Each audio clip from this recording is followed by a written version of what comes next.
Hello, Boyd Team family. Hope everybody's doing well.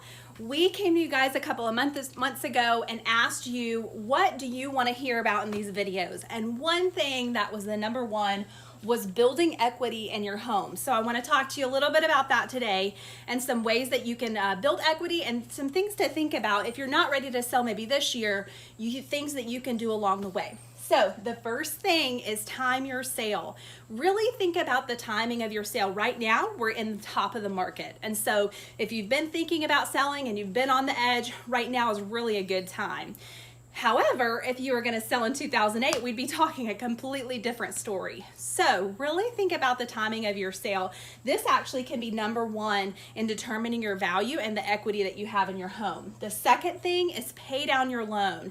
This is a really big deal as well. Even if we definitely recommend 15-year mortgages. That's not possible for everybody, but if you could pay half a payment every 2 weeks, that's actually going to go a long way towards paying down some of the principal of your loan.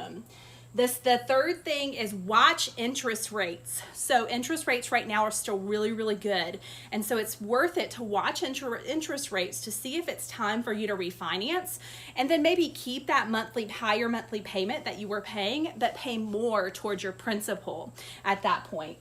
The fourth is maintain your systems and know their history.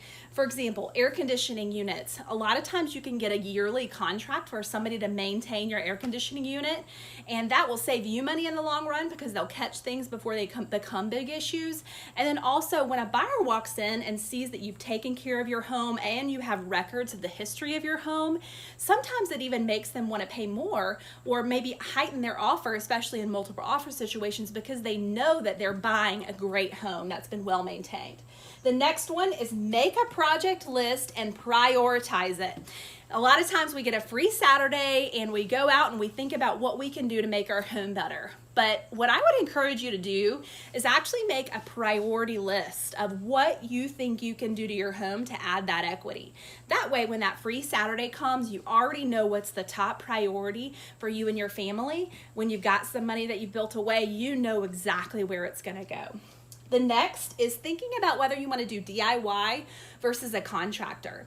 Sometimes when we walk into a house and it's DIY, it actually detracts from the value of the home, detracts from the money that you spent to put those floors in. If they're not put in correctly because they're DIY, sometimes it doesn't always add the value that you think it does. Whereas if you stack a little bit more money away and use a contractor, then you get the full value of that addition or that update that you did. So really think about whether you're going to do DIY or use a contractor. And then last, think about whether you're going to go trendy or go classic. Obviously, this matters in when you're thinking about selling and when you're doing your updates, but really think about what are the trends and what are the classics that you can do. So here are the home improvements that we recommend for adding equity to your home. The first thing is actually curb appeal. Landscaping and your front facade are the first things that attract a buyer to your home. So you really want to make sure your landscaping is updated, crisp, and clean. Not necessarily a lot to it, but really clean and simple. And then you want to make sure if there's any front facade changes that need to happen. Those actually go a long way in terms of adding equity. The next thing is floor plan functionality. This is especially true if you bought an older home and maybe it only has 1 bath or 1.5 baths. Think about how you can add maybe a second bath, or think about the open floor plan versus the closed-in floor plans of some of the older homes and how you can make those floor plans a little bit more functional for today's buyer. The third thing is the kitchen. That's always the best bang for your buck. When you're in the kitchen though, I want you to think about your cabinets. Can you just paint your cabinets a certain color that's in trend? Do you need to replace your cabinets, or can you just replace the front cabinet doors? Sometimes that goes a long way as well.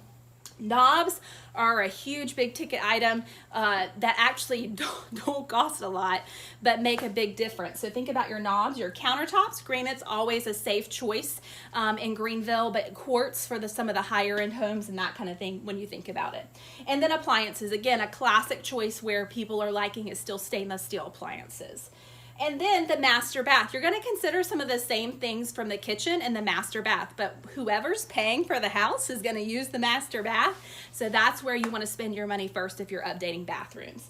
And then last, think about your flooring. If you've got older hardwood floors, sometimes a really good refinishing to make them shine will go a long way. Or think about carpeting that needs to be replaced. Think about, if you remember the old bathrooms that have carpet in them, think about things like that that would really go a long way in replacing your flooring. Okay, so here are some final thoughts. Number one, things that actually don't add value. The first thing is solar panels, especially if they're leased. If they're owned, it's a little bit of a different story, but we actually don't recommend solar panels in terms of adding equity, but perhaps they're good for your maintenance of your home. The next thing is a pool. Sometimes a pool adds value, but it's typically not going to be the full value of the pool that you add. So really think or ask us about the pool and if it's really worth spending that money on before you put that pool in. And then the last is wrong renovation choices. I can't tell you how many times we've walked into a listing appointment and somebody says, "We just painted our walls lime green. Aren't they wonderful?" No, actually they're not. And so nothing against lime green walls, but they're not the best for selling. And so really think about your choices when making your renovations, that they're going to appeal to the broad range of buyers. The second thing is to time your updates. Think about when you're going to sell. If you're going to sell in 10 years from now, you might not want to do an update now. You might want to stack away some cash so that you can do an update a little closer to the time that you want to sell so that you can take advantage of the trends at that time. And then the third is to have an equity consultation. That's something that we're happy to do anytime, even if you're 2 or 3 years out from selling. We're happy to come over and let you know, here's the list of things that are really going to be the best bang for your buck as you prepare for the next 2 or 3 years. That way you're really making good choices that you can feel good about that really add the equity to your home. Okay, so I hope this has been helpful. If you have any questions, reach out. If we can do an equity consultation with you as well, just respond to this email or give us a call at 864-361-1142. Thanks so much. Hope you have a great day.